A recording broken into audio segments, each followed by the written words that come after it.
Welcome everyone. Welcome to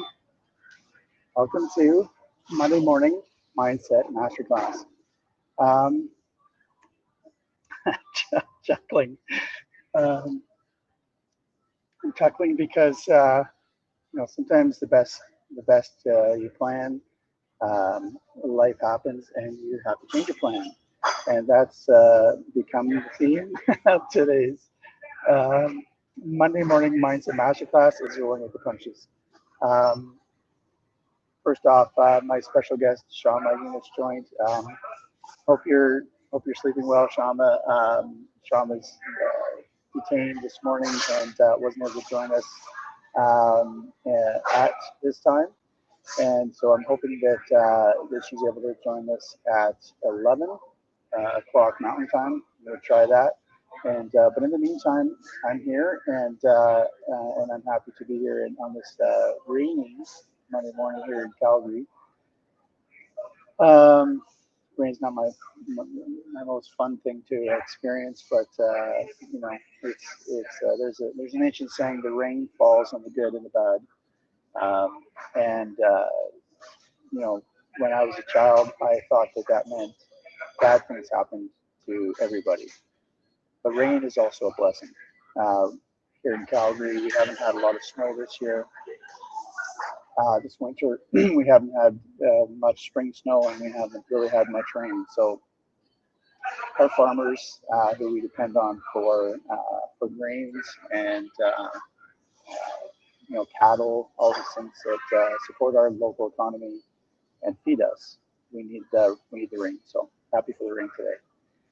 Um, Today, being the second, I don't know what to call it, episode, but the second edition, the second airing of Monday Morning Mindset Masterclass. I just realized I'm not even recording this, so are we recording this?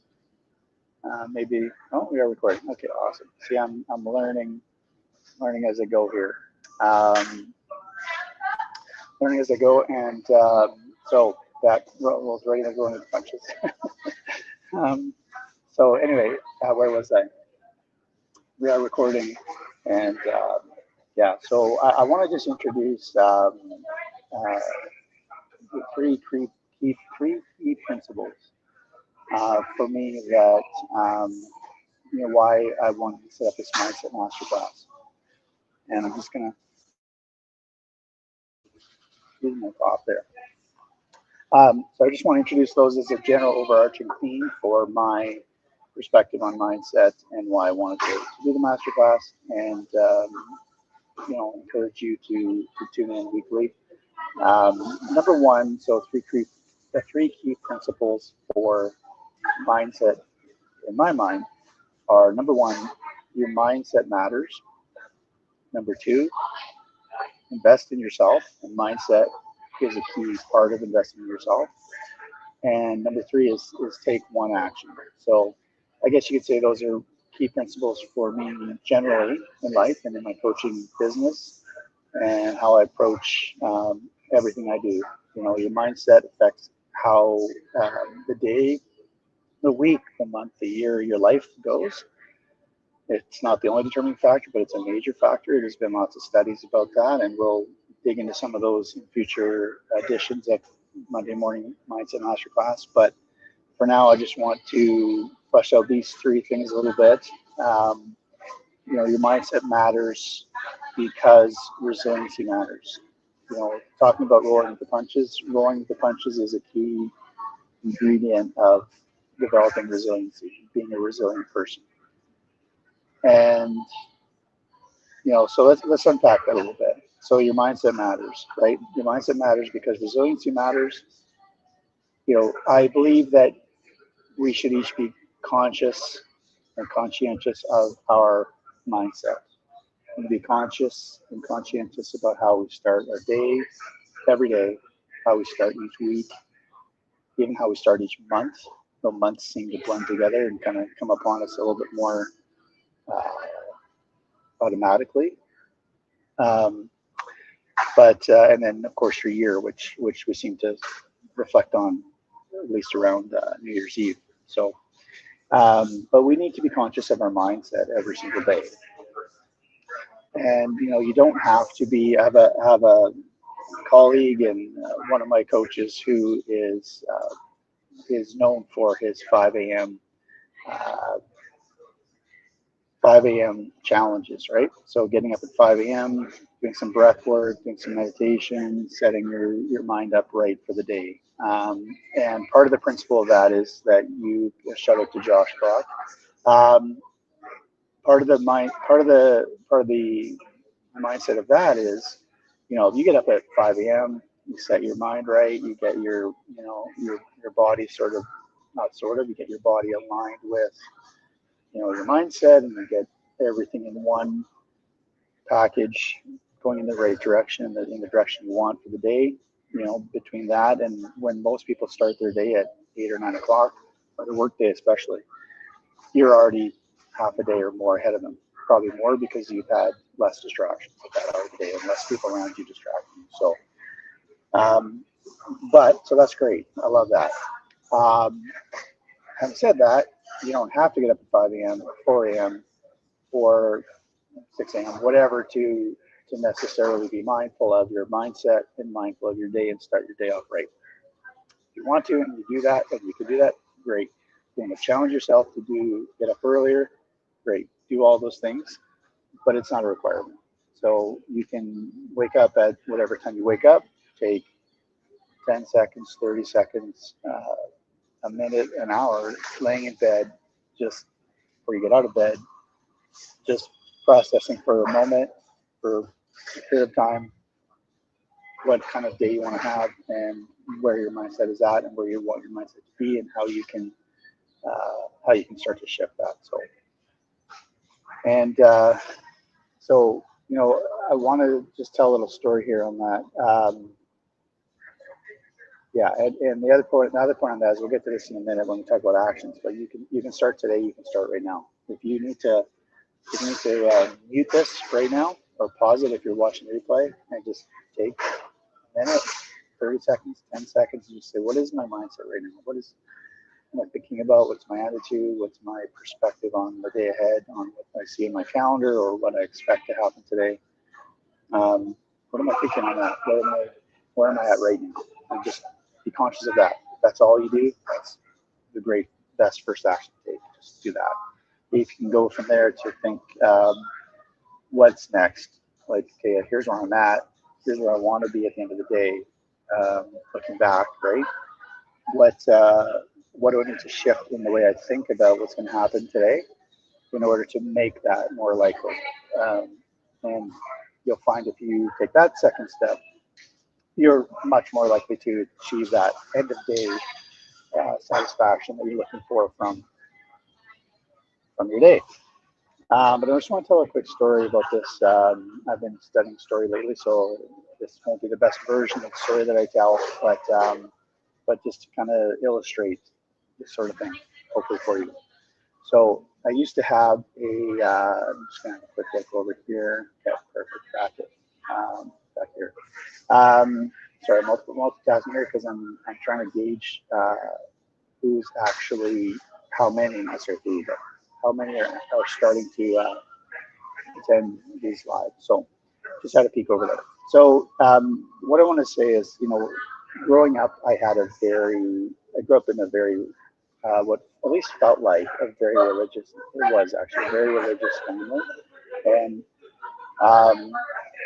in many ways, when I think of religion, I don't necessarily think about the church or the particular faith or the particular whatever. Those vary across cultures and across families and across communities and whatnot. But when I think about religious, I think rigid. And when I say to people, I'm not a religious person, or I'm not a very religious person, what I mean is I'm not a very rigid person. And I try not to be a rigid person. I try to be a less rigid person, and I try to roll with the punches. So, but growing up, I grew up in a very religious, very rigid family structure. And that was how my mindset developed as a young man, as a boy, and and into my young adulthood, is that the world was a certain way, and And obviously the world is a certain way, but the world was that way. This set of beliefs that my family had, my parents had, our community had, that those were not set in stone, but that um, those were to be rigidly believed, because those were the way the world should work. Those are the way good Christian people should live and act and behave and think and treat each other and all these things. So the mindset around our life, our family, was very rigidly guided by those rigid beliefs. And so that obviously shaped my thinking going into adulthood. And, I'll give you an example. This is partly religion, partly rigid, but the kind of belief system I grew up in was one where, in many Christian families, people who grew up in Christian families, Christian environments, will attest to this, is that if you didn't attend or weren't baptized in or weren't a member of the church that I was part of, even if you're in another Christian church, and it could have believed virtually exactly the same things, it just had a different name on the door. But if you weren't a member of the church that I grew up in, you were going to heaven. Now, of course, that's patently ridiculous. And that's something that I believe in. And I actually said that out loud to a friend of mine, to a girl that I liked. Well, needless to say, that's the worst way to make friends and influence people, is to tell them they're wrong, that they're going to hell. And my father in particular held this belief, I think, virtually until the day he died. And how that was illustrated to me is, there was a time, so the church family, or the church structure that I grew up in, had a certain, I won't name it, it doesn't matter what it was for this illustration, but it was called XYZ Church, right? And so I grew up in that church. I went to that church into my adult years until I was approximately 30, my early 30s. And due to a long series of events, which I may or may not ever go into publicly, ended up leaving that church system, and I went to join a different type of church system. And the other type of church system was very different in some of their beliefs. It was still a Christian-based church, but it was very different in some of the beliefs about some core principles about what many Christians believe about God, Holy Spirit, how God interacts in your life, what God wants for you for your life, that kind of thing. And of course, it came with a different name than XYZ Church that I grew up in. So one day my dad phoned me, and he used to phone me regularly during church, of all things. When he knew I was in church, he would phone me. Dad, I'm in church. Leave me alone, trying to worship God here, whatever. So anyway, so my dad phoned me one day, and we were talking about it. He goes, so what church are you attending church now? I know you're not going to XYZ Church. Are you going to church? I said, yeah, I'm going to church. He goes, well, where are you going to church? And I said, knowing where this was probably leading, I said, well, it doesn't matter, Dad. Said, you've never heard of this church, right?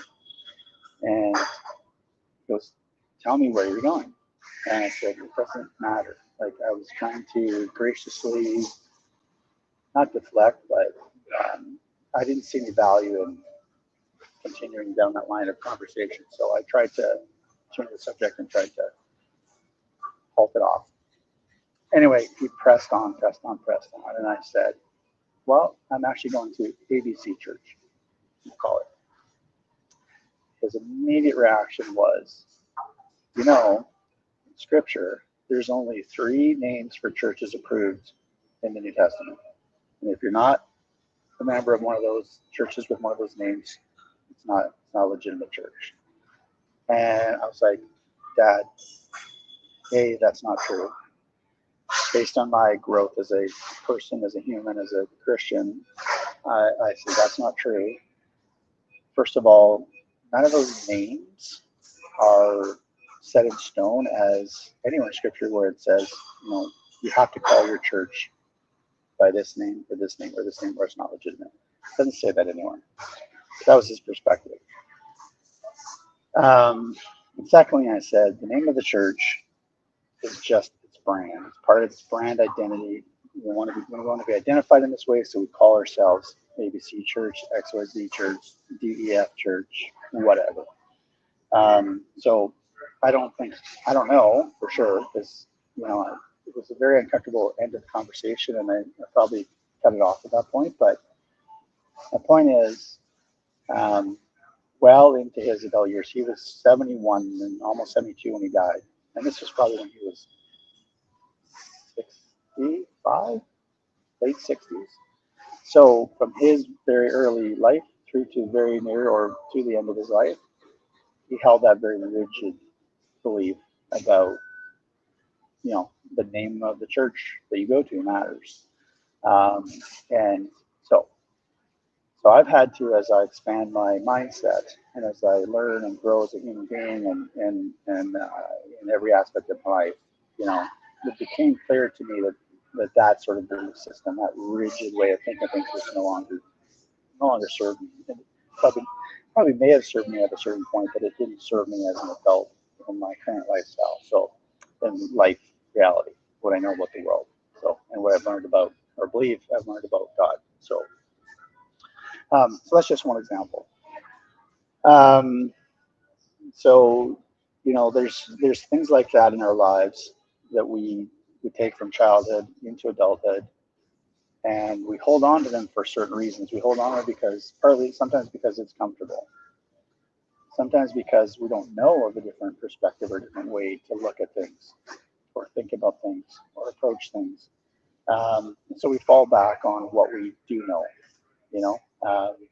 Sometimes it's a devil situation. You know that the belief you have isn't serving you, but you don't know what else to do, or you could just be afraid of what other options are out there, right?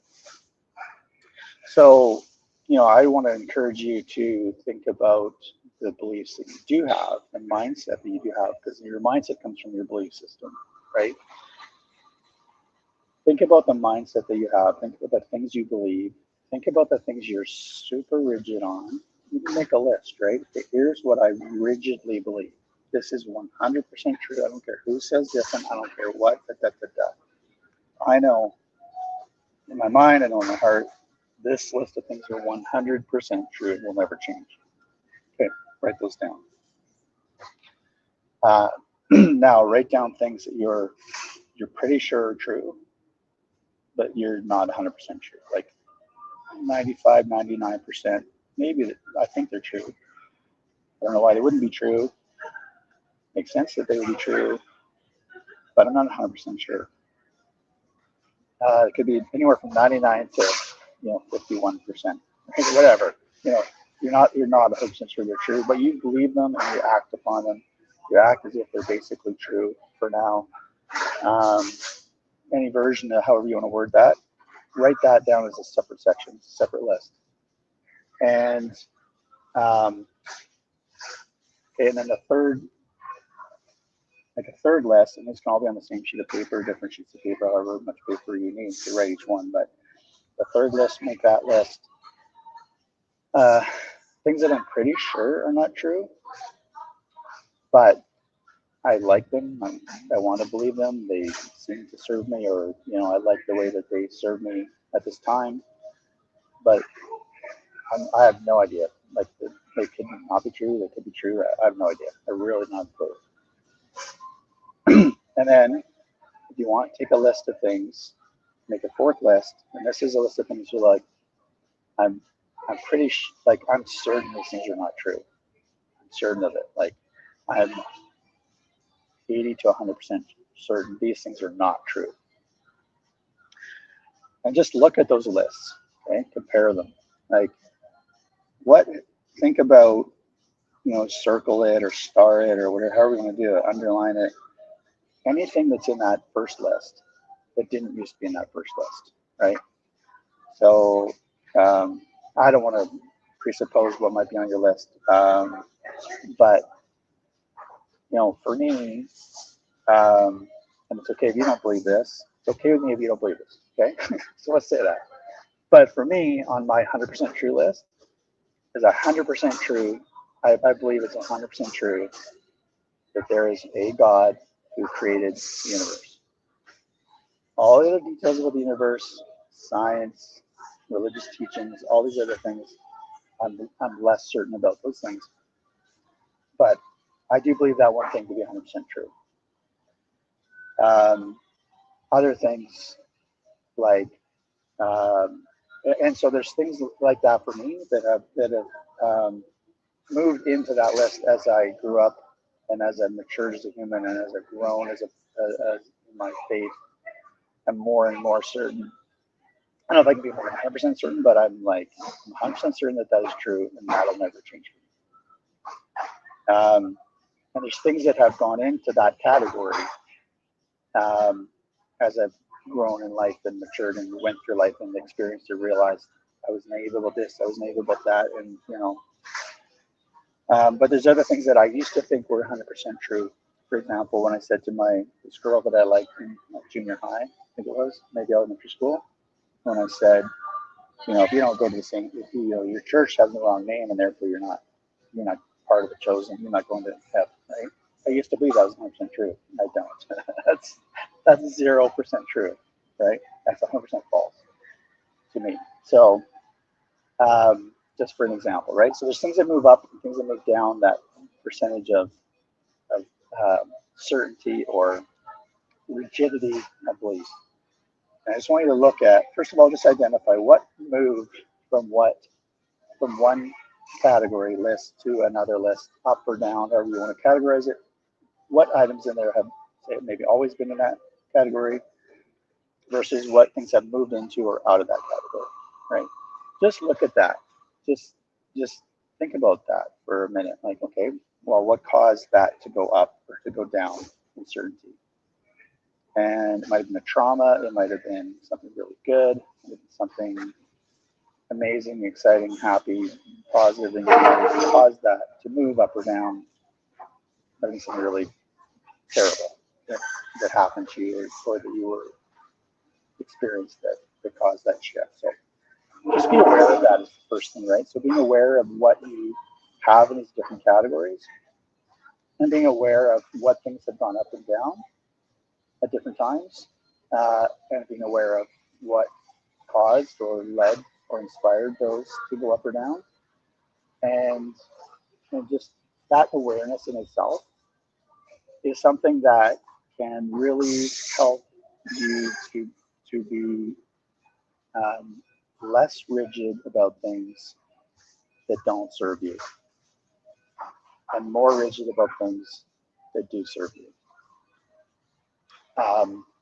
So I don't want to go on forever about that, but I just wanted to try and flesh that a little bit and help you to process that. If you feel like there's something that you've been holding too rigidly, that you need to let go of a little bit, an expectation, could be a belief, could be an expectation, could be sometimes even a dream. Sometimes a dream or a goal you have is not actually realistic. And, I'm not here to keep on anyone's party. I'm here to help you build your dreams and realize your dreams and goals, right?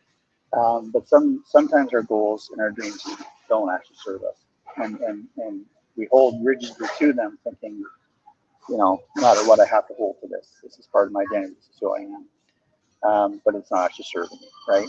And I'll just give a quick example of that. I'm in the business of building entrepreneurs and encouraging people to become entrepreneurs, to be more entrepreneurial, and to take some risks that help them to achieve their dreams and goals. And I'm a business person. I'm an entrepreneur myself. And one of the things I like to do is watch Dragon's Den or Shark Tank or these kind of shows, right?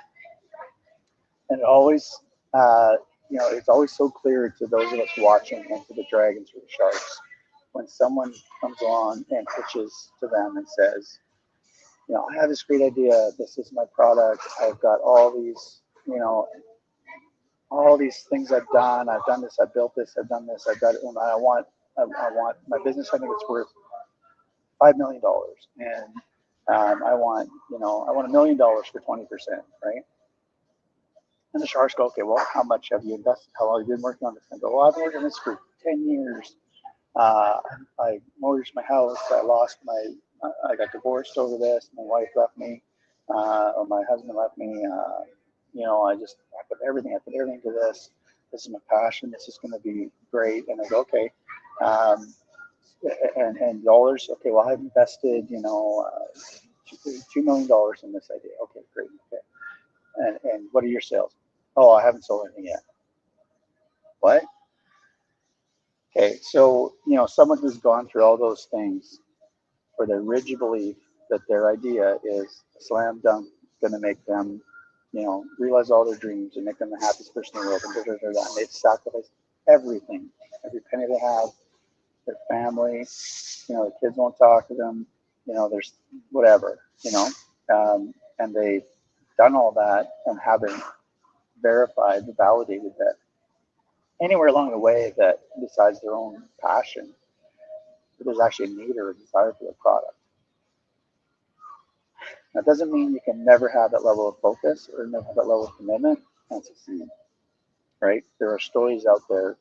Those are called unicorns, right? There are stories out there where people do that and they achieve their dream, right? After seemingly having given up everything and risked everything. Those are extremely rare situations. So I'm hesitant to poop on someone's party because I don't know. I can't see exactly who's necessarily one of those magic unicorns, right? But for the typical person, that's an unreasonably rigid belief in an idea. And it's not a wise way to proceed to pursue that idea.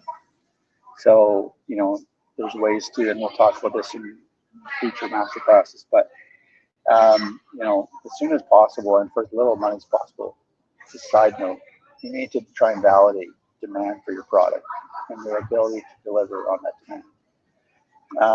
And if you can spend $1,000 and verify that, awesome, keep going, right? If you spend $1,000, you can't verify it. And you try again, you try and verify different ways, spend another $1,000, you can't verify it. And maybe you spend a third $1,000 different way in a different audience, different message, something, and try and validate. And don't validate, stop. Take a step back and ask yourself, is there really demand for this? Am I seeing the problem correctly? Am I seeing the opportunity correctly? Maybe I need to have some advisors around me or some people around me who aren't just saying yes to everything I say. Maybe some no people around me to help me judge whether my thinking on this is really correct before you spend millions of dollars on something that you don't sell a product. Anyway, that was a side note. But it does bring me to my second key principle of my life, my business, and my coaching and mindset, Monday morning mindset masterclasses is the importance of investing in yourself. So investing in yourself, what does that mean? Well, it means looking at everything you do from the lens of,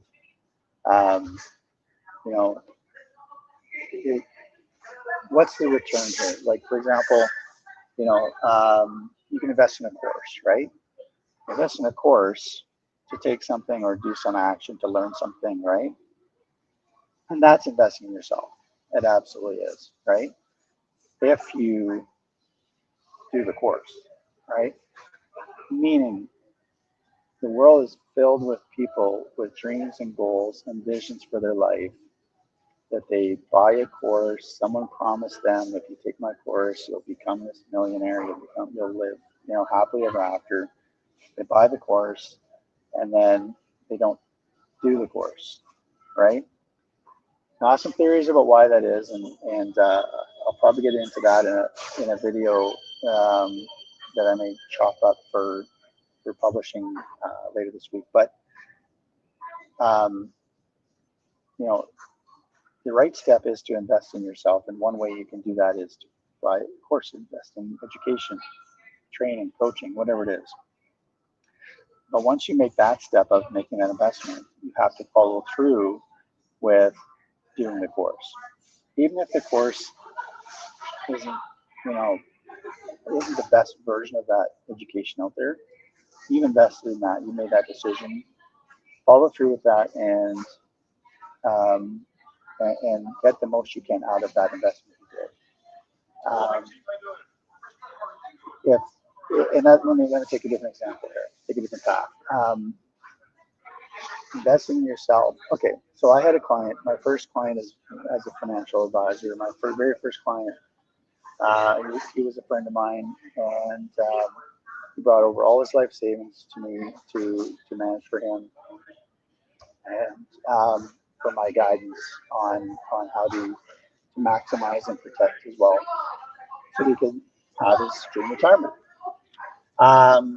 And one day he says to me, I've got this, I think it's a tax return or something. He says, I've got this tax return coming, and I couldn't put it into this investment or that investment. But, he says, I was thinking about taking this course.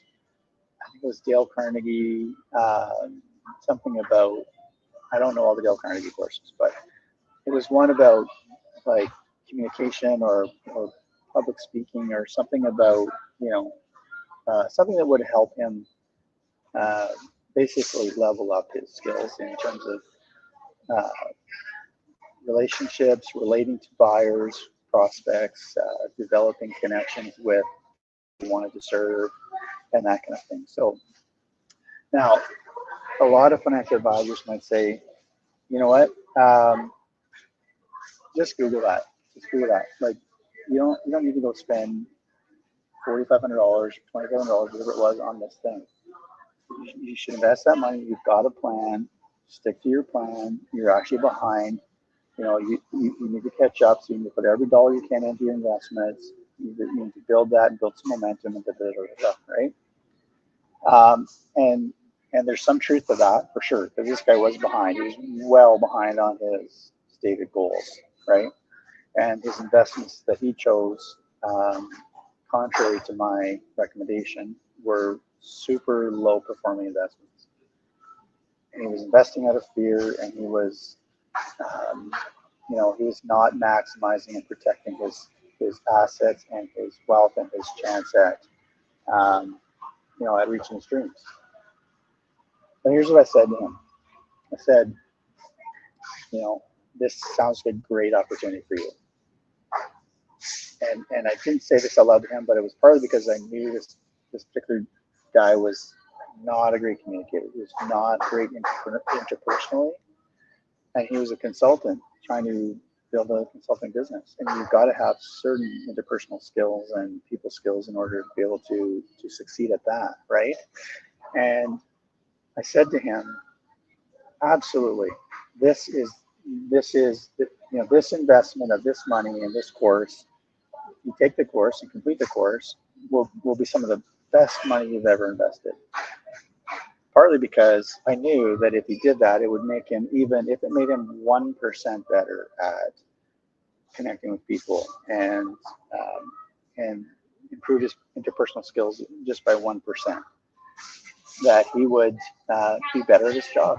He'd be a better consultant. He'd be a better listener. He'd be a better friend. He'd be a better, whatever. He'd be better at everything in his life, in every situation.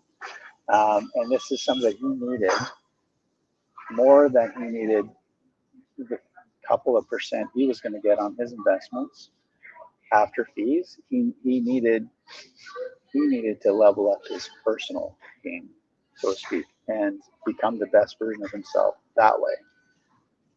And I also knew, and I didn't tell him this, but I also know that I knew then and I know now, and I tell people is, one of the fastest ways you can grow your wealth is to level up your skills as a speaker, as a marketer, as a salesperson, as a communicator, as a negotiator, et cetera, et cetera, et cetera, right? So money you invest in legitimately improving your skills, your sellable skills in the market, your sellable skills, whether that's as an entrepreneur, as a business owner, as a salesperson, as an employee, as a manager, as a whatever, the more you can level up those skills, the more you increase your chance of earning more income. And the more you chance of earning more income, if you take some of my other financial advice about how you spend that extra money that you get, how you invest that in yourself, in your life, in your future, every extra dollar that you earn, every $1,000 that you earn, every extra $10,000, $100,000, $1 million that you earn, because you leveled up your personal skills and abilities, knowledge and understanding, that will help accelerate your wealth faster than I can do in any market investment. That investment in yourself is your highest return on investment in your life. Assuming that you do follow through, complete the training, practice those skills, and grow in that part of your life. If you don't do that, then it's really a waste. It's a wasted investment. It's not an investment at all. It's an expense. So make those choices into investments. Turn them from expenses into investments by completing those courses, even if it's a crappy course. Complete it, apply what you can, and take the best you can get out of that, and turn that into more in your life, more dollars, more relationships, more of everything good that you're going after. Which that reminds me of something that way back. This is, God, when did I move to Vancouver the first time? 1999. No, I left Vancouver in 1992. I moved to Vancouver, and a gentleman there who went on to become one of my top advisors, life advisors. I'll shout him out properly another time. But anyways, just to say, he was becoming one of my advisors, and I said to him one day, I said, this certain other influencer, we didn't call him that at the time in 1992, but a certain other person says this and this, about how to be successful, and there's something attractive about what this person stands for and what they've accomplished and what they do and what they say. But some of what they say doesn't sit right with me. It doesn't fit into this category of, yeah, I believe that 100%. It falls into a category of, I'm not sure if this is true. It doesn't feel true. It doesn't sit right with me somehow. And he said, take the good, leave the bad, right? Take the good that you can get out of whatever that person teaches. You don't have to accept 100% of everything they believe, right? And this was one of my first conscious to me mindset shifting conversations that I had with a coach, advisor, guru, whatever you call them. And so I thought, okay, well that's good. Yeah, why not, right? I don't have to believe everything that someone who claims to have authority says.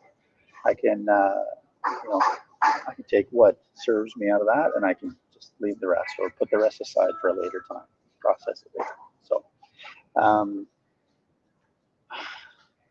but that's, that decision to commit to invest in yourself, to become, for lack of a better term, it's a common phrase lately, is the best version of yourself, right? The best version of you can do more, and by do more, I mean you can get more done, right? You can build more relationships. You can whatever, right? Whatever it is, you can do more. You can have more. So you can have more money. You can have more relationships. You can have more opportunities. You can have more space to live in your house. You can have, whatever things you want. You can have more of that, and you can be more. You can be better. One of the sayings, one of my favorite. I think it came from Jim Rohn, but it might not. It might have actually come from someone else. But I've always attributed to Jim Rohn is the phrase, don't wish it was easier, wish you were better. I love that phrase because easy. I like things to be easy. I don't like things to be more difficult than they have to be, for sure. But when you're, let's say, you want to lift 100 pounds, right? Well, it's one thing if two people come along each side of the barbell and lift that up for you, right? They make it easy for you to lift that technically you pushed the 100 pounds this far and back, right? And it was easy. They made it easy for you. But you didn't actually gain anything from that, right? Other than a moment of excitement, you go, oh, I did it, right? But you didn't really do it. It's okay to have help, but don't fool yourself into thinking you did something that you didn't really do just because it happened to be easy. So easy is nice, but what's better is you develop the strength in your muscles that you can move that 100 pounds on your own. That's where you want to be, right? So when you invest in yourself, you go to the gym regularly, you eat the right things, you drink less alcohol, you do whatever, that makes it easier for you to be better, right? That's what easy is. Easy is saying no to the things that make your life hard, right?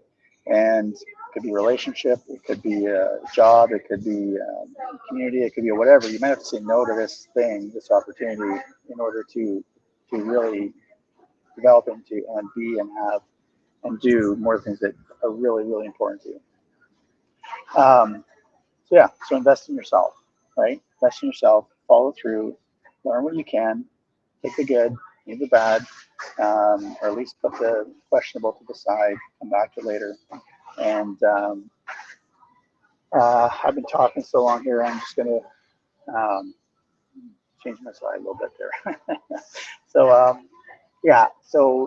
do that, right? Invest in yourself. Okay, so thirdly, and this goes along with the first two things that I said, is I believe that if you're watching this live on recording, there's at least a small chance that you want to improve your life. You want to do something different. You want to be better. You want to enjoy something more. You want something different in your life. You want a change to occur, right? Well, the saying, if no, different saying. That applies to something else. But my point is, if you don't start doing something different, you won't experience anything different, right? If you don't start the journey, you can have a map laid out for you, but if you don't take that first step down the path that map lays out for you, you won't get you won't get to that destination, right? And so I want to encourage you, whatever it is that you want to do, whether it's investing in yourself, whether it's starting your day off, starting your week off, starting your month off, starting your year off, right, with the right attitude, with a better attitude, a better perspective, a better attitude, a better mindset. Just take one action. Take one action to get yourself started and get yourself moving down the road. I have a principle in my life that I abide by, and I used to have a company by this name, and I name related to this, so I won't say exactly what that was, but I may revive that one day. But basically, keep moving forward, right? And when you're moving, so you move like whenever possible, move forward, right? So yeah, sometimes in life you go 2 steps forward, 1 step back, or 1 step forward, 2 steps back, or 3 steps forward, 1 or 2 steps back, right? Sometimes that's the way life goes, right? Again, back to today's theme of rolling with the punches, right? Sometimes life happens to you. Sometimes you make stupid decisions that affect your life and cause you pain and cause you stress and make life harder. But whenever possible, take actions to move forward. Moving forward is key, right? So sometimes you have to move to the side, whatever. You got to get out of the road if there's a truck coming. But continue on your path to move forward. It can just be one action. Don't worry about how many actions you have to plan out or this or that. The person in the earlier story I talked about who invested $2 million over 10 years, lost their house, lost their family, lost virtually everything to pursue this one goal and dream of theirs. They, where was I going? This is live, everybody. Sometimes I'll get distracted, but yeah. Anyway, you got to keep taking action to move forward. So I forget where I was going with that side note there, but my apologies. But don't, yeah. So, oh, I know. I was gonna say they were trying to perfect everything. They were trying to learn. They were trying to know, not even learn. They were trying to decide. Okay, I have to have this product perfected, right?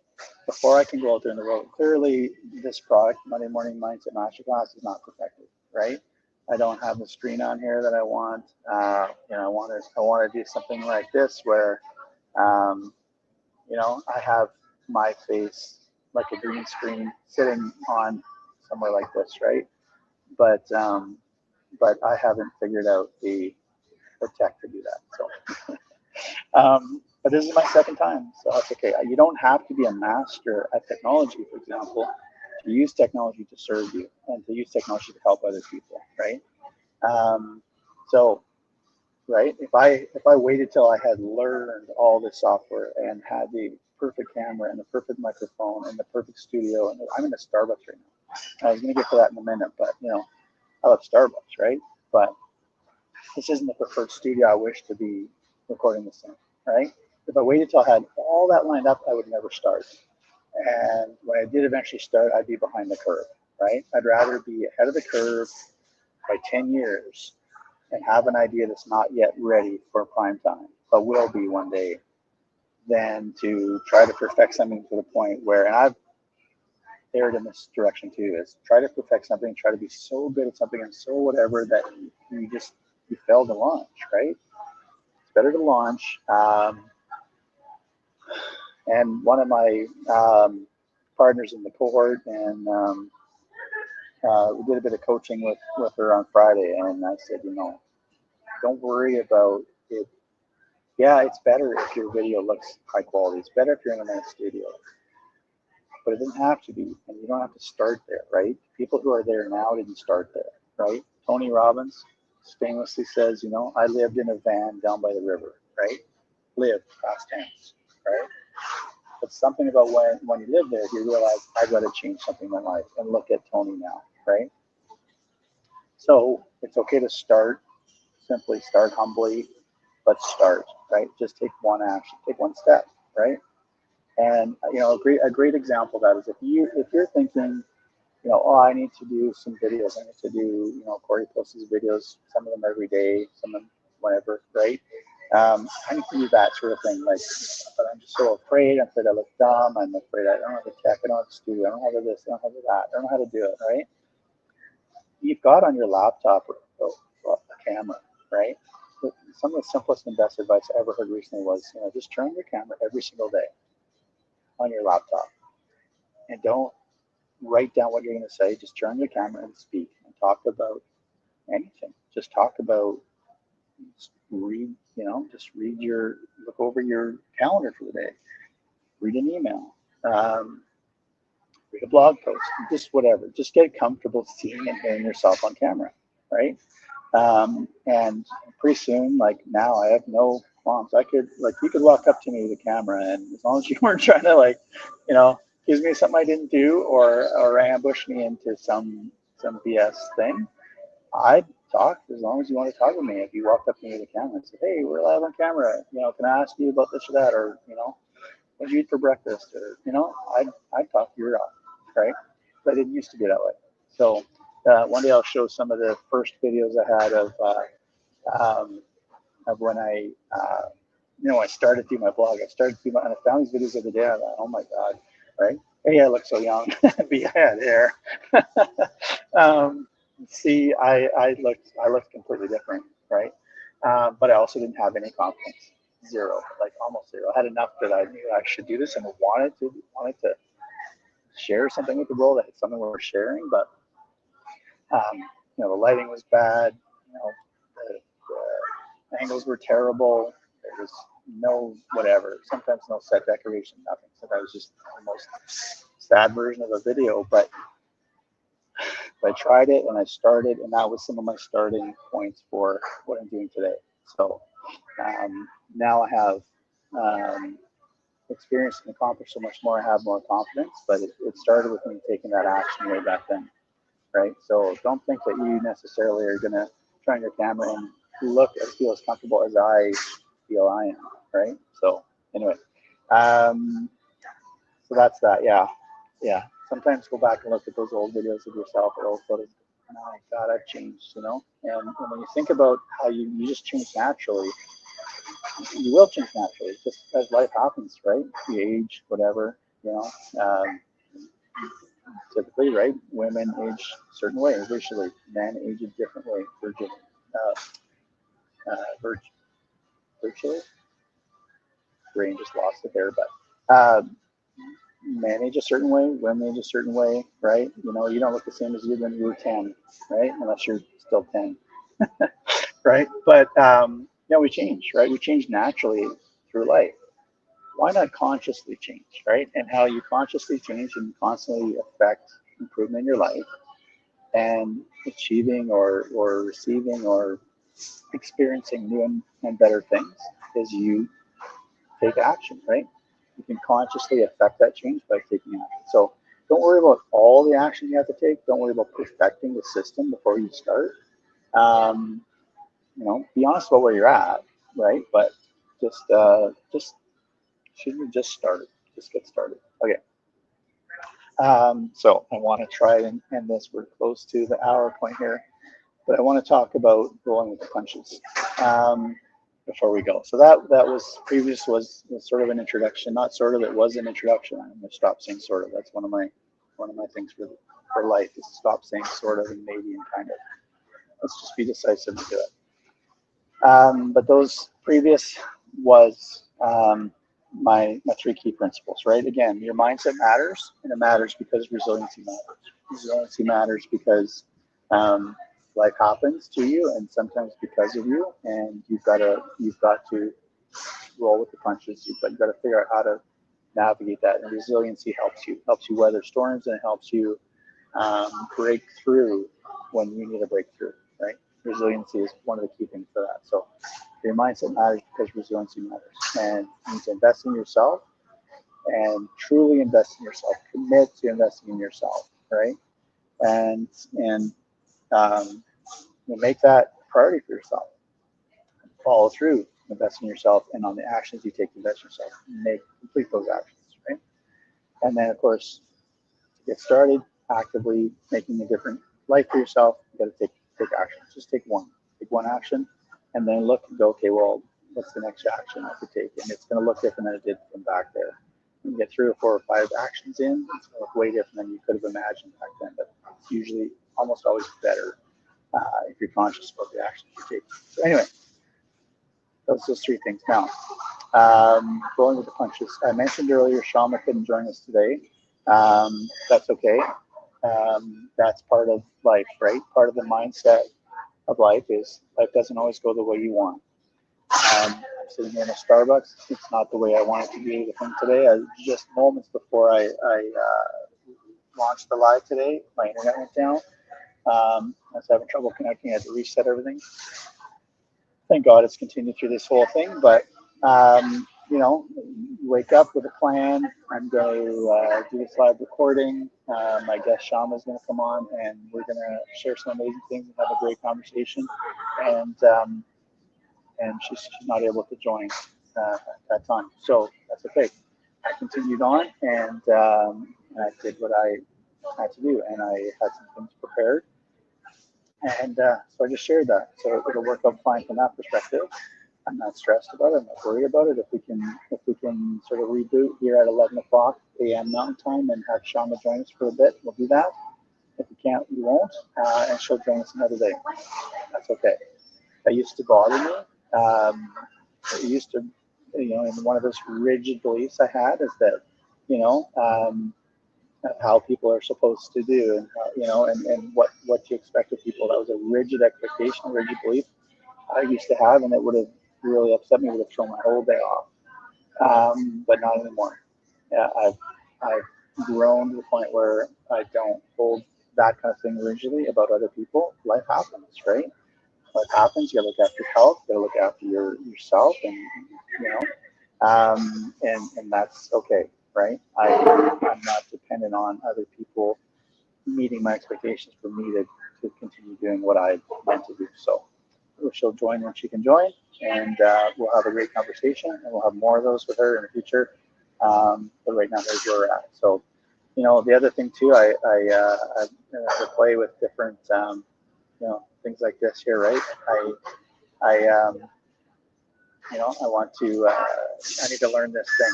This is how I went to go. When I set it up the way that, you know, I wanted the background, right? I wanted this nice background. This nice background here. I wanted a version of that without the words, but I wanted a version of that. And let me show you. This is what I wanted for my background. Right here, go on to my show.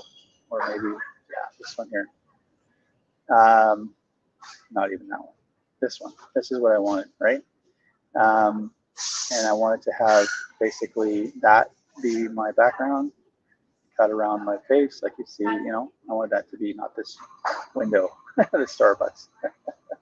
But, you know, that's the way it goes, right? I made one change on the software this morning, and it caused it to go like this versus like this with the background, and I don't know how to change it like in time for this live. So you roll with the punches. You just go. You do your best. Most of you probably don't even give two rats, you know, behinds what my background is. It could be people making faces behind me, and you probably think that was funny. It would be. So, and I kind of half expected someone to come up behind me and look and see what I'm doing.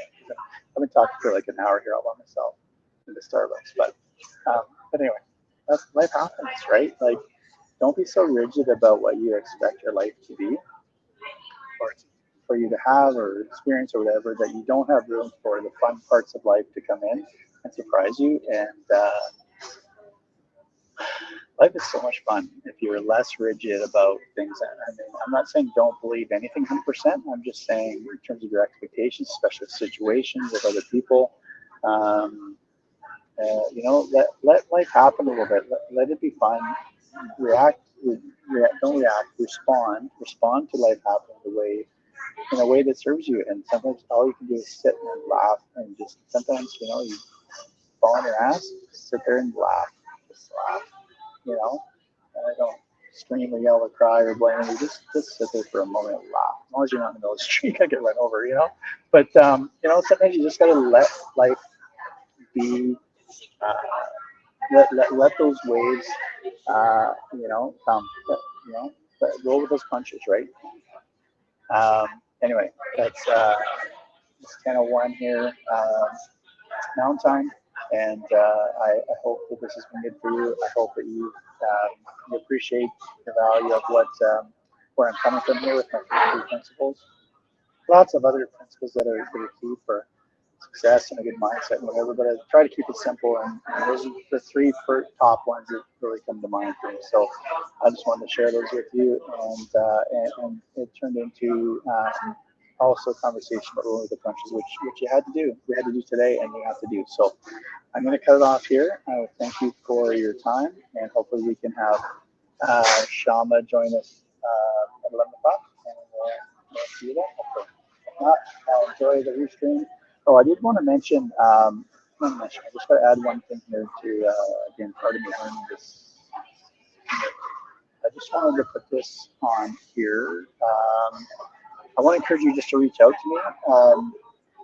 There's a couple links on here. There's a 15-minute call and a 30-minute call. If you just want to reach out and have a chat, have a conversation, I'd love to just spend, and those aren't hard times. I have buffers in there. So you choose 15 minutes and 14 minutes and you go, I have another question. Could you, you know, like, I want to help you, right? So whether it's about mindset or anything else that I can help you with, or if you need a connection to someone to solve a certain business problem or personal issue you're challenged with, just reach out, just book in there, click on one of those, books in there, and let's just have a little chat, say hello, and see how I can help you. Okay, I'm here to help you, and you can also, this link takes you to my LinkedIn, but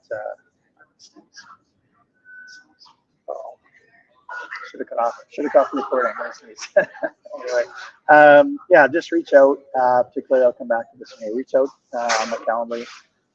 Let's connect. 15, 30 minutes, 20 minutes, 10 minutes, 19 minutes, 42 minutes, whatever it is.